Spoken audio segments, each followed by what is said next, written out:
Hey guys, so we're gonna start a new feature at Fortress Roofing. We're gonna do like kind of like toolbox meetings online here, safety and practice meetings. So just talk something about safety, and then something about the roofing work side of things.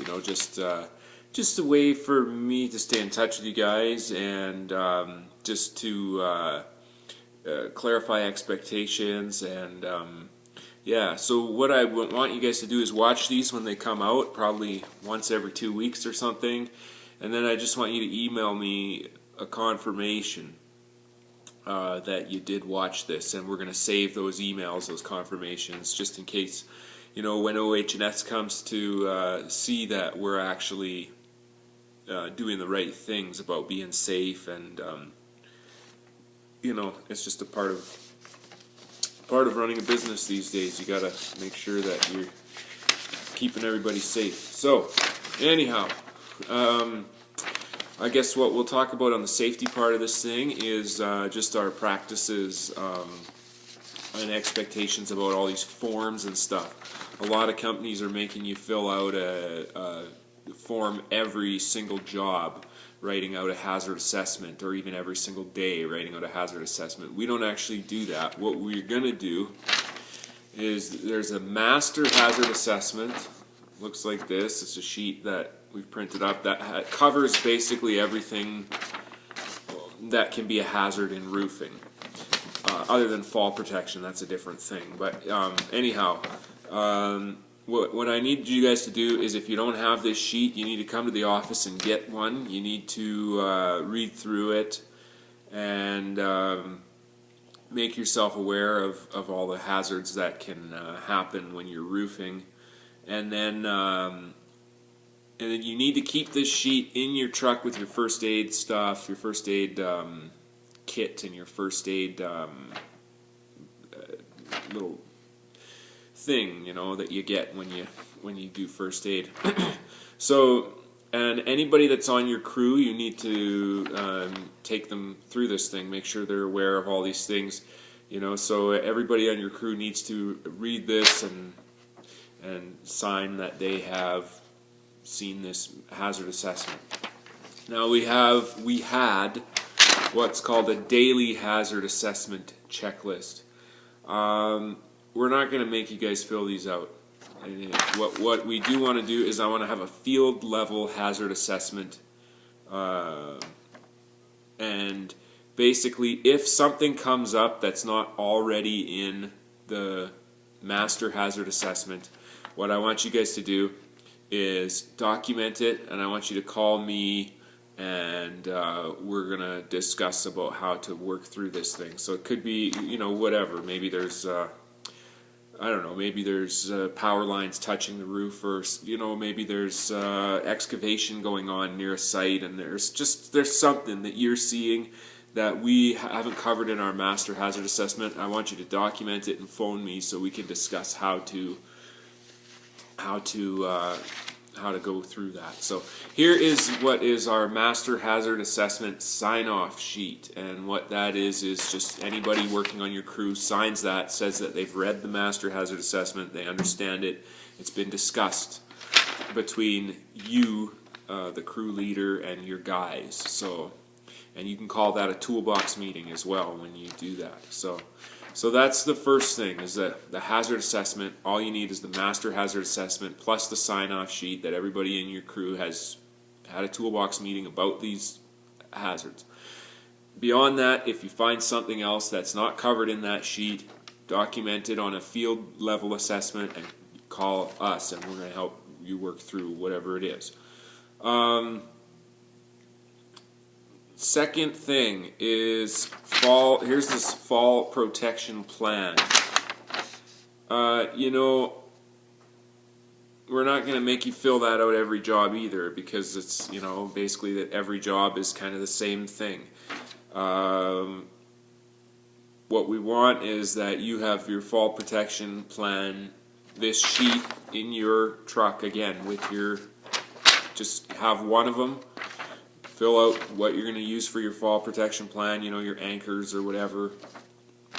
Fill it out once, and that, I mean, basically it's the same every job. The fall protection is the same thing. So you need to have your fall protection certificate that you've been trained by a government recognized agency or whatever for fall protection. And if you don't have a fall protection certificate, if you haven't been trained in fall protection, you need to come to the office. And we actually do online a fall protection program that you get the training through a company online that we do it from. So so that first aid, if you don't have first aid, everybody should have first aid now. You need to get your first aid. If you don't, come see us. We'll help you with finding a place to have that done. And we need to get first aid kits in all the trucks, a minimum requirement first aid kit. I know you can buy them somewhere. If you don't have a first aid kit, please, when you send back saying you've watched this video, let us know you don't have a first aid kit, and maybe we can find one for you, the best deal or whatever, and just give it to you your next check or whatever. So beyond that, our safety program is going to consist of site inspections. We'll be coming around and checking and making sure that you guys are following your fall protection plans and stuff like that. And what's called toolbox meetings. So site inspections and toolbox meetings are things where we can't just, I mean, this can be called a toolbox meeting, but we need to do some where we're actually in the same place, in the same room, and that'll probably happen when I come out on site to inspect your jobs and see how you guys are doing. So I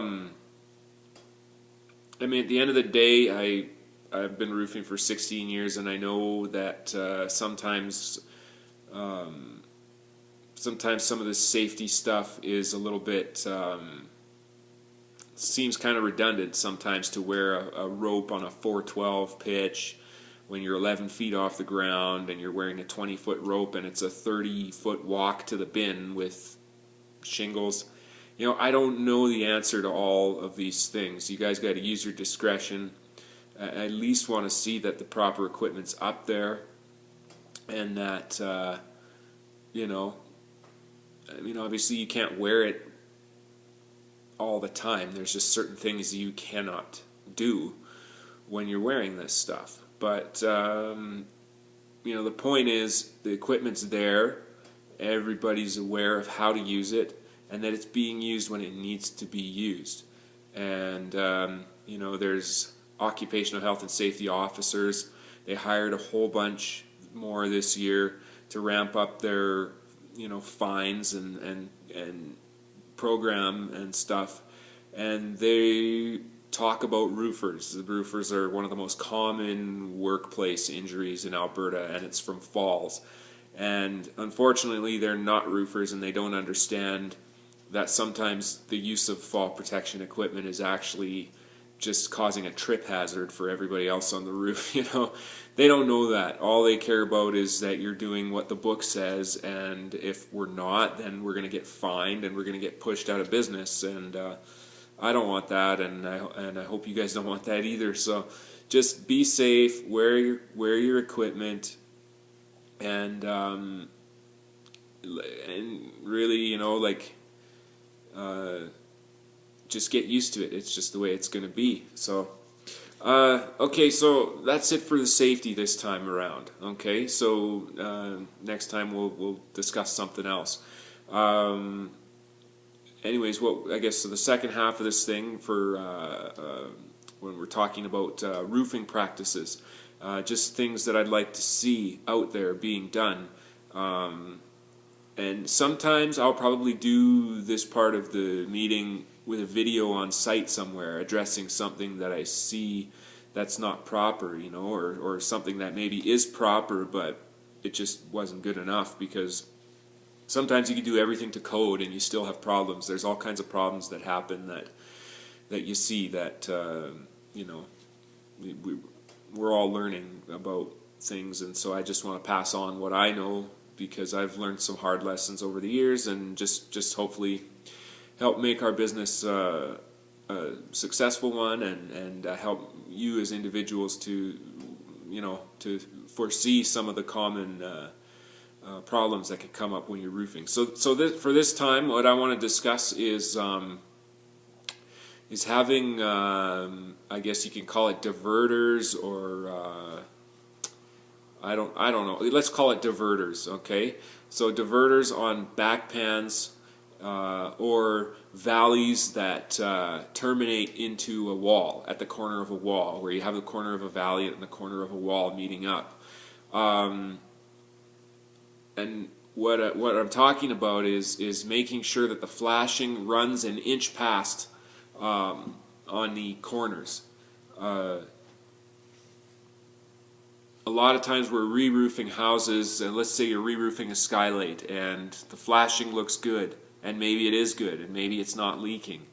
But then we get in there and we tear the shingles off, and so we're bending the metal, and the little corners of that flashing get ripped a little bit, and sometimes I just see guys just pack some quad or tar or whatever in there, and really I don't think that's the way to do it, because that little blob of caulking at the end actually prevents the water from the back pan, from spilling over the corner of the back pan and running down the roof. It actually just causes water to kind of pool up behind a back pan, and that caulking, eventually it breaks down. Sometimes it only takes one winter and it's loosened up, and the springtime comes and we get leaks and skylights and stuff. So what I want to see is, suppose you're doing a skylight and we're not removing the skylight and replacing the flashing, because the flashing's in good shape, and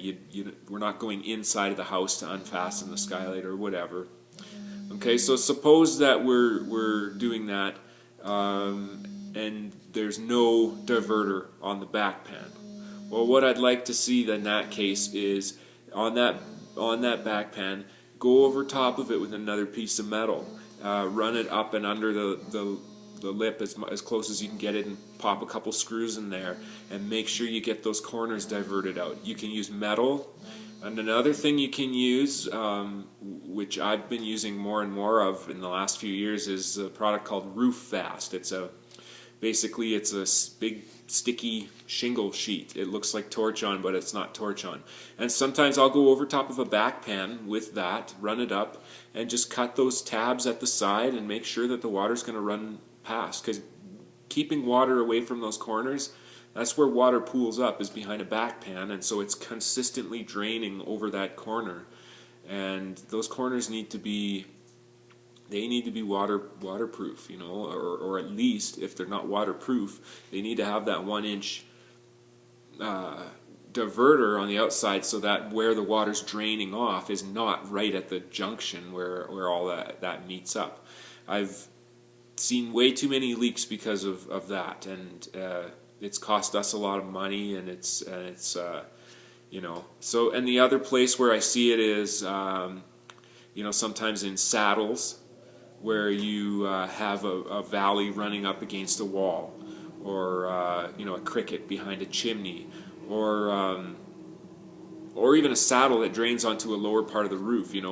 If you have that situation, get something running past the end of that saddle. Put a piece of step in there, or put a shingle that's hanging 2 inches past. Those are terrible areas for leaks, where saddles, pipe-shaped saddles come down to the bottom. Make sure that it's coming out further. But anyhow, that first piece of step and valley, where that all meets up, what I usually do is run the valley, bend it up the wall, and run the valley past the end a little bit, just to make sure that water's not just consistently draining right over top of that corner. Get the point where the water drains to be a good inch away from that corner. So sometimes it's hard on a re-roof to fudge something in there, but it can be metal or it can be Roof Fast. We keep that Roof Fast, some of it, around at the office, and it comes in all the colors, of shingles and stuff. And I've used that stuff to get me out of a lot of jams lately, and I found it to be a nice, quick, easy way to do something, So anyhow, I guess we'll just leave it at that for now. Couple weeks from now, I'll send out another one of these, and I want you guys to keep watching these and keep in touch with me about them, feedback, whatever. Nicole's got some really good gear for making videos, so the quality of these things should go up a little bit, at least if I'm doing them at the office. But I will be doing some out on site, I think, where showing you kind of before and after videos of things that we're doing. You know, just trying to make this a good place to work for and a good choice for a homeowner or a builder to use us. So okay, take care, guys. Don't forget to send me in your confirmation that you watched this, and as well as you know, if you need any of these first aid kits, fall protection plan, yada yada. Okay, take care. We'll talk to you guys next time.